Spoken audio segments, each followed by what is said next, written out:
जय श्री कृष्णा। या तो सभी जानते हैं कि महाभारत के युद्ध में महारथी कर्ण एक कुशल योद्धा थे। उनके कवच और कुंडल उतर जाने के बाद भी कर्ण इतने शक्तिशाली थे कि वे अर्जुन के रथ को एक ही बाण में हवा में उड़ा देते, लेकिन ऐसा हो ना सका। दरअसल युद्ध के एक दिन कर्ण और अर्जुन आमने सामने थे। दोनों के बीच घमासान युद्ध चल रहा था।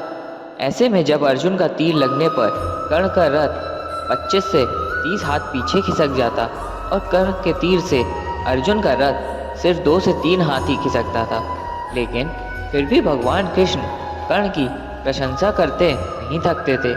ऐसे में अर्जुन से रहा नहीं गया और उसने पूछ लिया कि हे पार्थ, अब मेरी शक्तिशाली प्रहारों के बजाय उस कमजोर प्रहारों की प्रशंसा कर रहे हैं, ऐसा क्या कौशल है उसमें।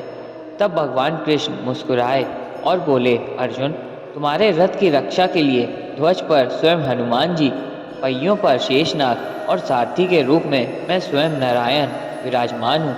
इस सब के बावजूद कर्ण के प्रहार से अगर ये रथ एक हाथ भी खिसकता है तो मानना ही पड़ेगा कि कर्ण में अद्भुत पराक्रम है। ऐसे में उसकी प्रशंसा तो बनती ही है। कहते हैं युद्ध समाप्त हो जाने के बाद जैसे ही भगवान कृष्ण रथ से उतरे, रथ स्वतः ही भस्म हो गया। वो तो कर्ण के प्रहार से कब का भस्म हो चुका था, पर नारायण विराजे थे इसलिए चलता रहा। यह देख अर्जुन का सारा घमंड चूर चूर हो गया।